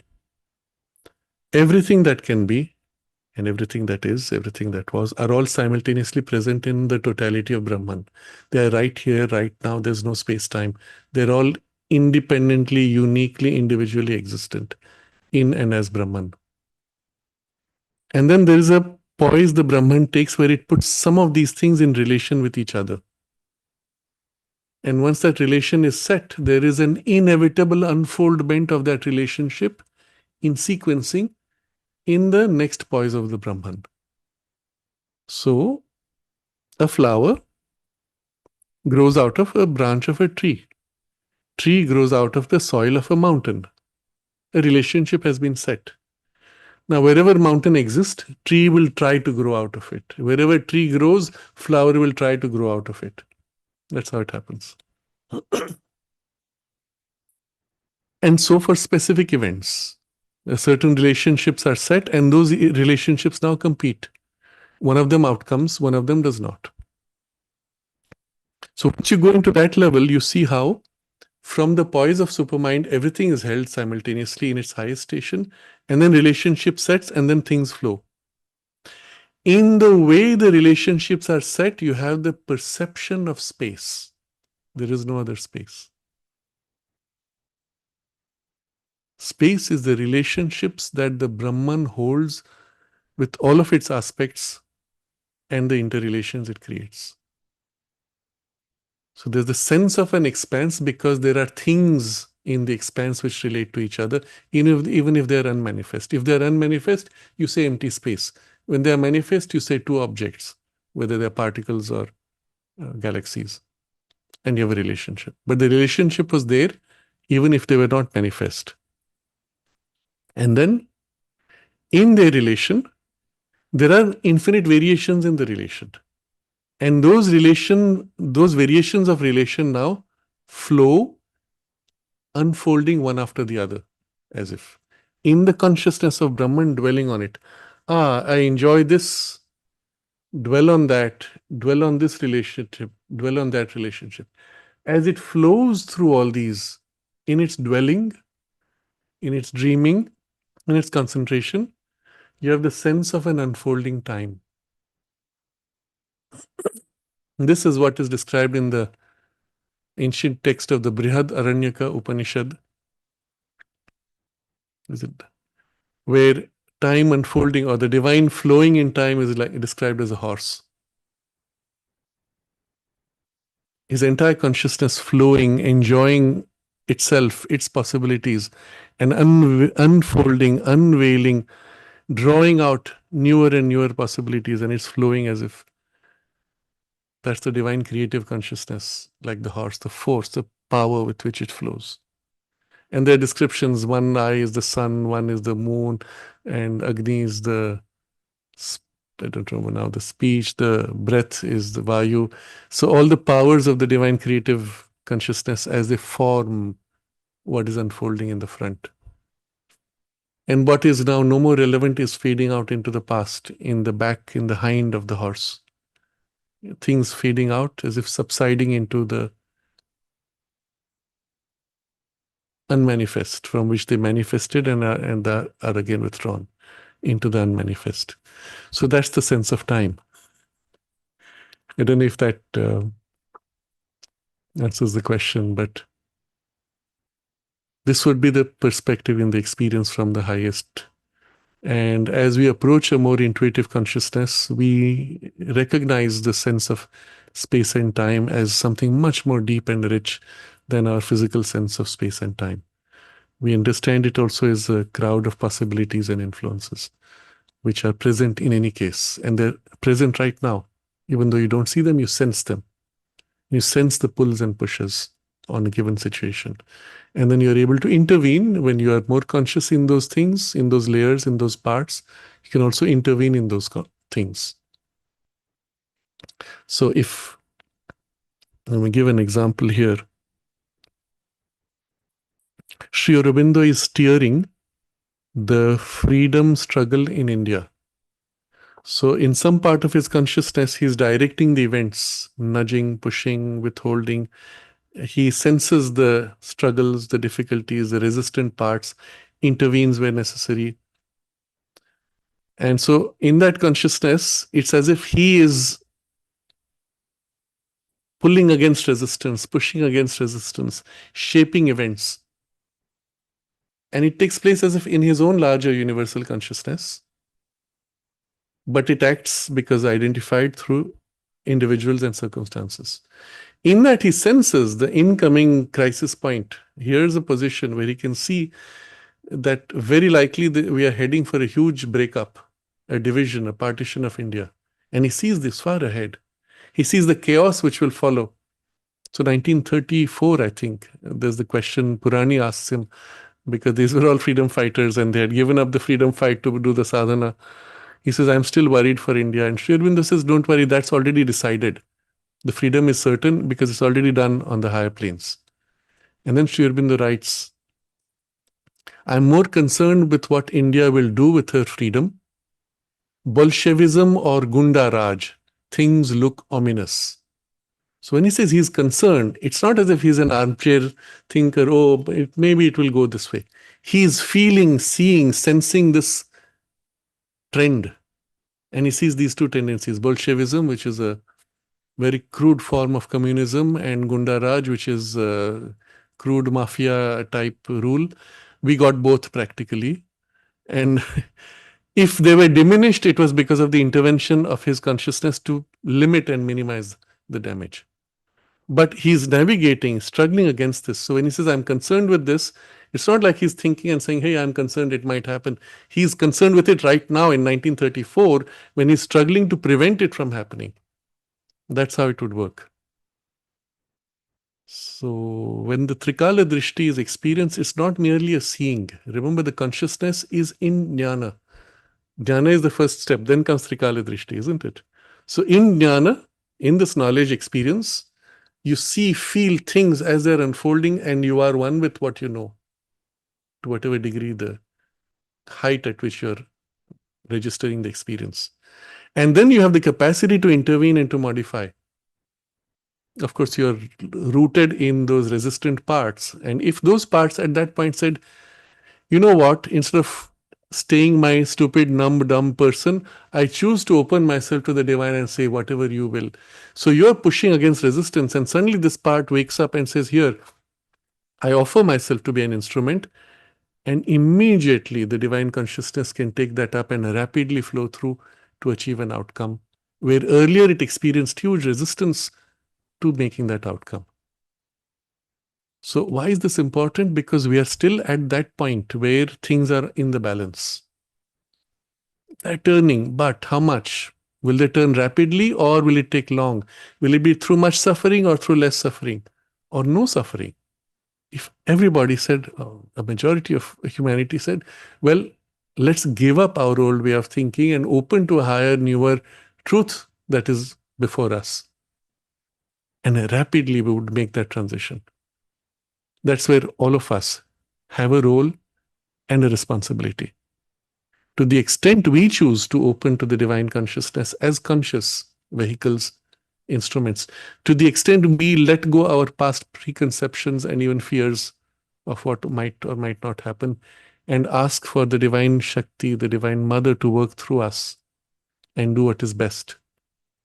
We become vehicles for a rapid unfolding of the effort that is being made precisely to prevent this kind of a pain and struggle in humanity.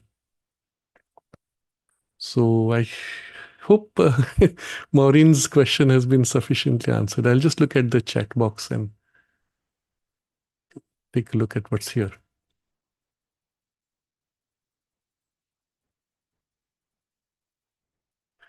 So Cosmic is asking, is there a difference between a silent mind and a mind that does not work? Yes, of course. A mind that does not work is a mind in inertia. Inertia, darkness, no consciousness, inability to move, inability to work. Silent mind is a mind which is entirely conscious, capable of all kinds of activity that it might choose to, but it becomes silent in order to receive and open to higher truths. This is a critical element. It's not silent for the sake of being silent. It's silent in order to receive, know, and express a higher truth. Unlike some of the ascetic traditions, and we must make this distinction, it is very important. Unlike some of the ascetic traditions where the silence is intended to snuff out your existence. So when people read Sri Aurobindo, he's saying silent mind. Yeah, my tradition also says silent mind. No, it's very different. Their tradition says silence the mind, kill the mind so that you can be free. Sri Aurobindo says silence the mind so that it can open to higher knowledge and become a vehicle for its expression. It will move because the higher knowledge will move it and express through it. So inertia and dullness is completely contrary to this purpose. So mind that does not work is not what we want.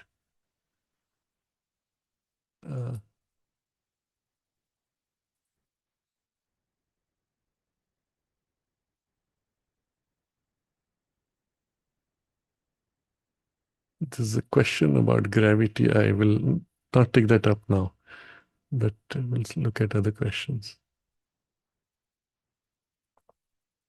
So Revati says, usually the silent mind is challenging for me. Sometimes I come across a quote from the master regarding silence. It's my mind as if falls silent automatically. If I'm careful, I could as if prolong it for a brief period. Yes, you see, that is the superior way. When you receive the influence of the deep silence and your mind spontaneously receiving it becomes quiet. And then if you just stay in the same receptive state, you can easily stay quiet for a long time. Habituate yourself to keeping it quiet. So as a practice, if you open yourself to the peace above and let the peace descend into you, and then you habituate yourself to staying in it, that would be the way by which you will train your mind to become silent, conscious, open, receptive. What do you do then? And then obviously you wait for an insight or an intuition, which you then catch. Or from that silent state, depending on what your particular interest is, you initiate action or work from an insight, from a knowledge, because you're aware, you're conscious. You turn to a problem, and in the state of silent receptivity turning up, you wait for the insight to reveal cause or correction for the problem, etc. So you acquire knowledge in that state, or you become a reflector of a higher knowledge in that state. But you have to train yourself to be able to quiet your mind at will and hold it in that state.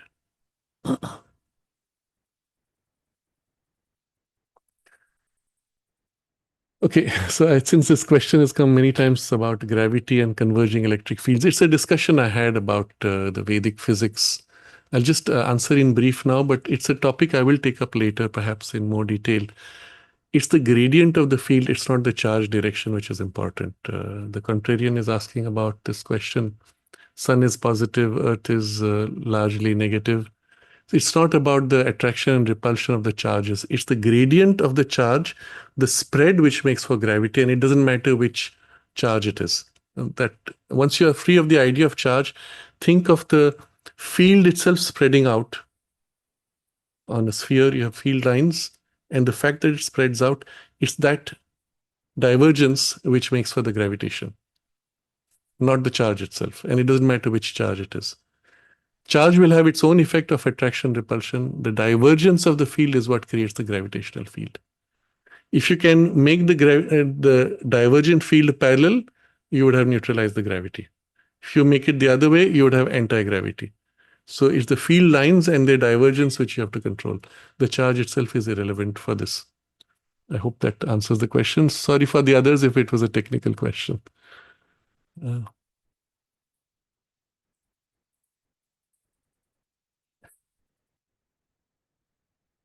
The NN is asking how to know that knowing which one knows all. How to go about this inner process. Can some session be dedicated to this topic? Yes, in fact, this is the direction of our current study.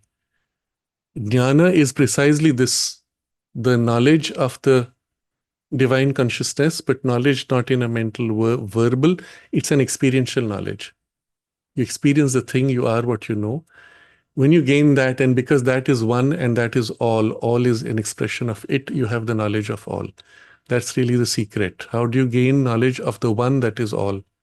In identity. You have to become one with it. And that's the process which we will describe. The first few steps of which I'm anticipating will be going through this 3 steps, eventually a 4th step of intuitivizing the mind. Through that, we will see further gradations of opening to higher gradations until we approach the supramental poise of consciousness, in which then all the knowledge is held. Now, you don't have to have reached that even halfway through. With the intuition, you have access pretty much to all knowledge, to limited degrees. When that intuitive consciousness becomes more and more complete and stable, and you begin to live in it, in principle, you have access to all knowledge that you wish to know anything about. And that is well within your reach in this lifetime without too much effort. If you follow the sequence, the gradations of steps that Sri Aurobindo teaches you. So contrarian asking, where are these questions which I read from? They were sent on the email. So there are 2 ways you can post questions. One is in the chat box during the discussions, or you can also send your questions to the email ID integralstudies.in@gmail.com. Earlier, we used to announce at each start of the session, but you have this now. You can write to that for any questions. You can also play back these videos. They stay online. The webcast is every Saturday at 7:30 p.m. Indian Standard Time. And the videos stay. That's how you can watch them anytime that you like. The advantage of watching live is we can have this kind of an interaction. There's one more announcement I wish to make, because next Saturday and the Saturday after, for specific reasons of other responsibilities, I will not be able to come online. So we will post the next 2 videos of the series which we had started on the supramental manifestation. This is very complementary to what we are currently studying. It describes, it's preparatory to a much longer and deeper discussion of the physical transformation itself. And in some sense covered the missing content of the synthesis of yoga, where he does not directly address the physical transformation. And those were the last writings of Sri Aurobindo. So that series is what I had commented on, and we will post the next 2 talks of that series, and hopefully subsequently every week one. But it's just to let you know that we won't have this continuation of this topic, which we will resume just after, which will be in the first episode of the new year. But we'll keep the momentum of meeting on every Saturday with something new put up. Rashmi says, tradition says Kalidasa practiced mauna, that is silence of speech, before writing, observed nature quietly, used silence to deepen insight and creativity. Yes, but not in the way people understand. So if you sit and don't talk and sit in nature and observe nature, you will not express like Kalidasa. It would rather be what we described earlier to Maya's question, the inner silence, which then naturally reflects in the outer. You don't need to be yapping away all the time. And from that poise of the interiorized consciousness, more open to the intuition, you perceive behind appearances. And the poet sees the truth which is behind appearances and articulates that. And it is that which makes for great poetry or a great novel or a great play or any great creative expression. The greatness of art is when it can reveal that which is beyond your physical sight, but which you sense intuitively or in some subliminal part. And here's somebody who directly perceives what I sensed vaguely and articulates it in a way that it awakens in me that which I sensed vaguely and makes it vivid. That's what makes for great art, isn't it? A great creation. That's what makes it immortal. That's what gives to it a consciousness, growth, evolution value, and a spiritual value if it draws from the spiritual realms. It can also draw from the vital realms or even from the nether realms, but it reveals something which was sensed but not fully visible to you. Or even not sensed, but when you read, it awakens the sense of the truth of it. And so that becomes great art of any kind.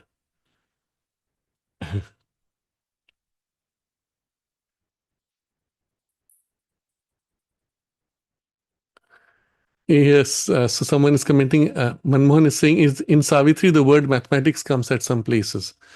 Now, more interesting, in the Life Divine, Sri Aurobindo uses the phrase mathematics of the infinite. And that opens a whole dimension of exploration, which I've touched upon in some of the earlier sessions on mathematics, but there's much more when it goes into the mathematics of infinite. It's one of those very amazing things that you can take a tile of a particular shape and keep joining tiles seamlessly, so there are no gaps. If you keep piling up tiles like this, normally you would assume after a point the tiles will begin to repeat their pattern. Logical, right? You arrange a tile, squares for example, you join them, and at some point whatever pattern you create will begin to repeat. But a square is too simple. Create an odd shape, but make it such that they fit. You would assume at some point, eventually after 1,000, million, billion, you have run out of possible combinations and they start repeating. No, in fact, there is not one, but a whole range of variations of shapes where the tile pattern will never repeat, ever, into infinity.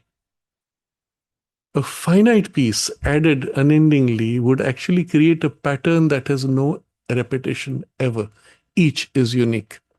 Isn't that amazing? It boggles your mind. Here's a glimpse of what actually is possible in a consciousness that is infinite.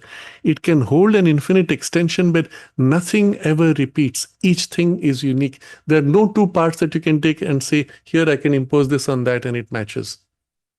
Nothing ever repeats. And yet it is a monotone of the same single tile shape that's repeating unendingly. Now, into that, you make infinite variations of the tile shapes and still have them repeating unendingly without ever repeating a pattern. You can see where that kind of exploration could go. And that's the character and quality of the divine infinite consciousness. Not in two-dimensional tiles, not in three-dimensional, but in multifacets of qualities of consciousness.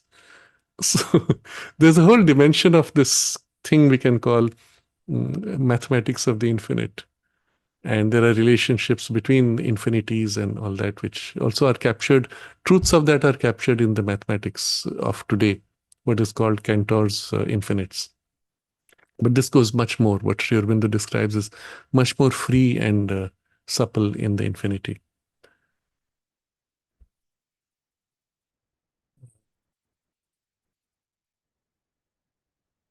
So Salakhil is asking how to differentiate between tamasic and sattvic silence. I'm not sure sattvic silence is also what you would want. Tamasic would be purely inertia. You're silent, doing nothing, you're half asleep, let's say, or even fully asleep. A sattvic silence might be something more aware, but might not seek anything particular. What you need is none of these. You need a state of consciousness which is still and open to a higher influence that will fill it, lead it, shape it, or act through it. So there's a higher grade of action which will flow through this silence and to express itself. So your mind becoming silent becomes transparent to a higher flow of knowledge, experience, or action. That is the intention for the sadhana.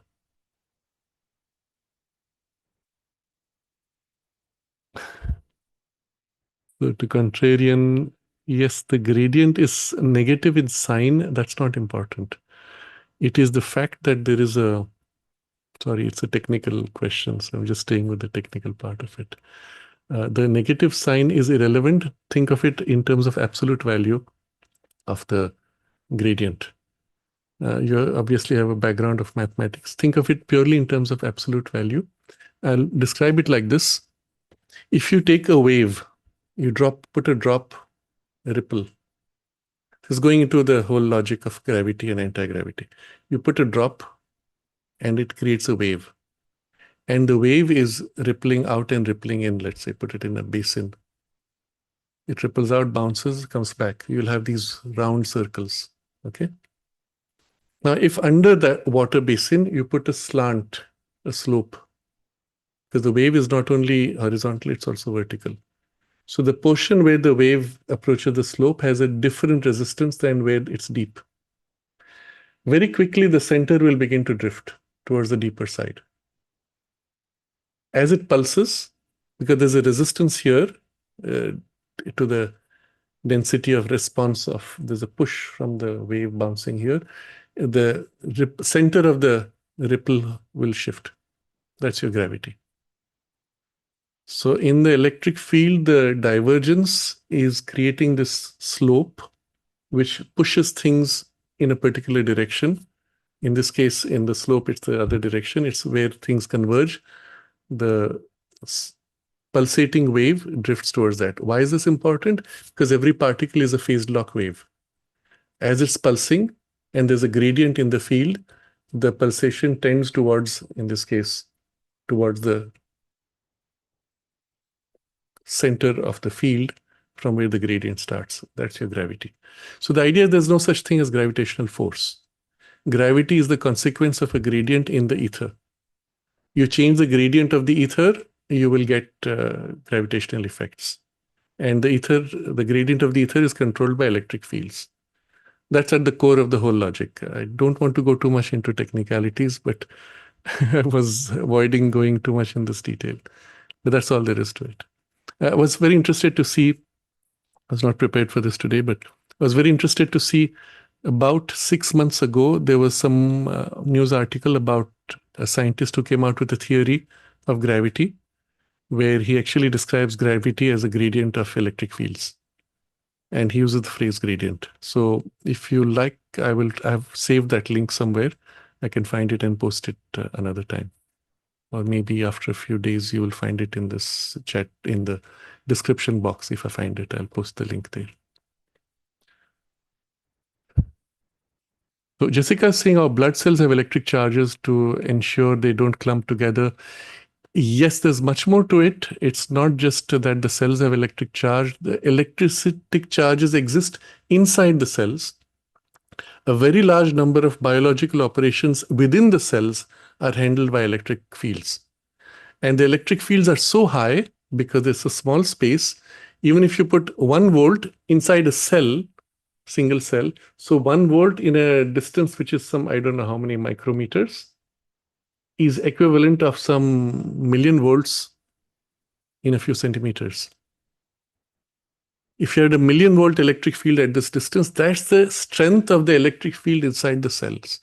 So this is a whole dimension of biology which is completely ignored, which opens out a whole range of possibilities for accelerated healing and even regeneration of limbs. And a lot of work was done about this which was published in a book called The Body Electric. For a long time, it used to be out of print. Recently, I found it is back in print, and you can take a look at that for those who are interested. What they did was they put weak electric fields from in specific directions on the body tissue, which caused tissue to regenerate, and in some cases even got the limbs to regenerate. So I don't remember now the details. It's something I'd seen some 40 years ago. But it's important to know that the body itself has a lot of things happening with electric fields. Again, why is this important? Because it's not just electric fields. Electric fields, remember, are tied to ether flows, which are tied to your subtle physical body, which has an etheric content. So when things are modified in the subtle physical, they influence the biology processes through electric and magnetic phenomena, let's say, which are phenomena of ether flows and ether tensions. So that's how the subtle physical and the gross physical are linked electrically and magnetically, but in a very different way. That link is what you can tap into and modify and actually use to regenerate and heal in the physical tissue.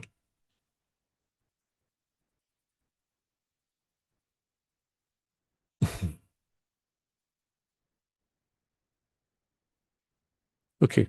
Salakil is asking how to train to express that silence. Should we put an intention or not?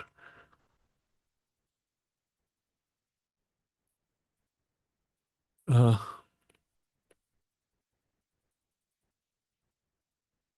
you must have initially an intention to receive the silence. So then you open with a certain aspiration, you feel the presence, you feel the intensity and depth of silence, get used to feeling it above you, and naturally you'll find it'll tend to settle. But then you can consciously intend it also to settle. When it settles in you, you will feel it deepening, and then you must hold the intention to stay in it and not lose it. So intention is your prime driver to navigate through steps in the experience.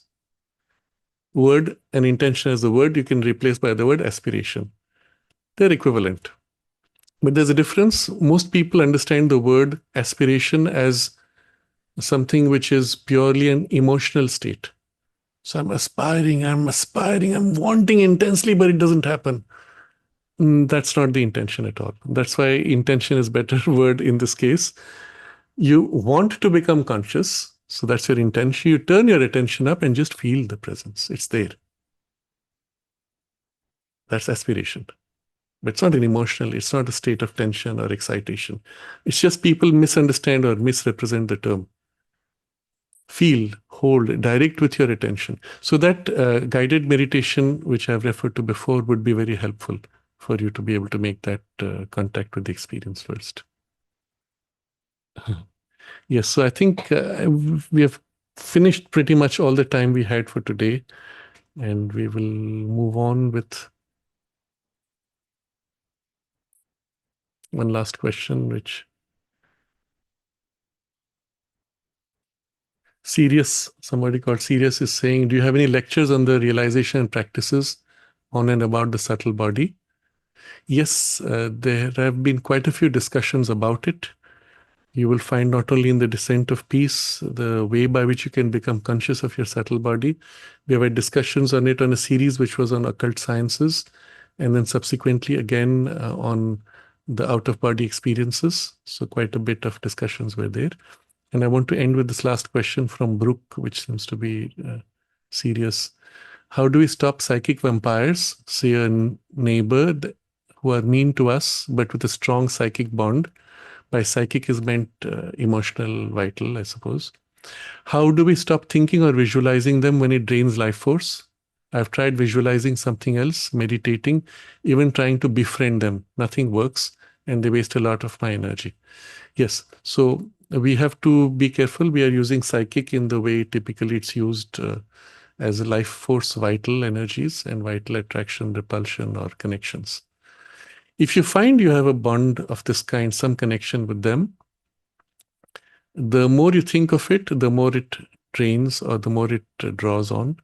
The more you visualize, the more it activates. If you try to visualize something else, that's a better way. But the attempt to visualize something else has implicit that I want to be free of that. So you're thinking of that indirectly, implicitly. So the better way, the best way, in fact, is, or even when you try to befriend them, it makes it worse. The best way is ignore completely. Create a state of equality where you're neither concerned positively nor negatively. And you have something else which is more important and more interesting for you, and direct your attention to the something else. But first, build the base of equality that it does not matter. It's one of the things which will happen also when people enter into the vital worlds. Vital world being vital substance, vital drives, vital desires, primarily drives of that world, depending on the gradations, higher or lower, but still. The mastery of the vital is never done by the vital seizing on the vital. It's always done by bringing an equality. It is the state of equality which will free you.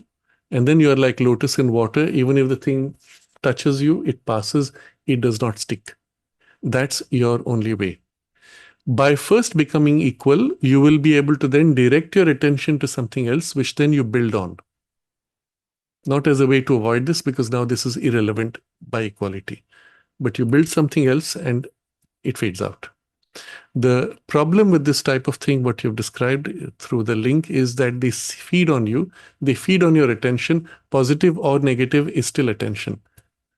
The neutrality is what gives nothing. No juice flows.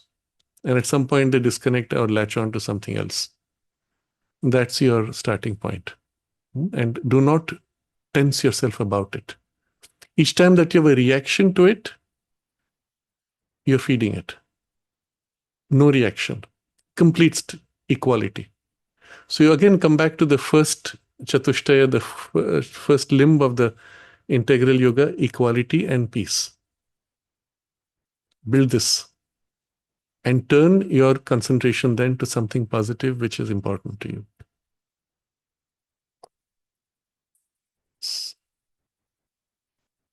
That's enough for today then. Come back to the main topic, which is the divine knowledge, which we are studying in the context of the Sri Aurobindo's record of yoga. And we will continue this sometime later, after 2 weeks, the third week, first week of January. But on your own, I would recommend for you to review this text. I have put the links, including the links of what we will be studying subsequently. So if it interests you, you might want to read those chapters from the Synthesis of Yoga also, but put it into practice. Our goal, remember, is not merely to understand, but to live these things. This yoga is meant for that. And everything that we're discussing, start putting it into practice. Build this base of deep silence, peace in the mind. Let it soak into your life energies. Let it soak into your biology, into the nervous system and physical tissue. Let it surround you in your environing aura. Hold this dense, deep peace. Habituate yourself to it. And with it, the state of mind becoming quiet, still. Doesn't have to be perfectly still, just quiet is good. In the state of quietness, turn it to the higher knowledge that you seek to know, or the specific direction of experience that you want to develop. But practice this opening to the presence, let the presence settle into you, and more habituate yourself to it. Work on this, it is worthwhile. I assure you, your life will change completely. And it doesn't take much in terms of your effort, because what descends will do all the rest. Let's take a moment to concentrate in this aspiration and take steps in daily life to grow in opening, self-giving, and receptivity to the working of the divine Shakti in you, beginning with the descent of her peace and with all the rest that will follow, her presence of light and love and knowledge and power and everything that will fill you eventually.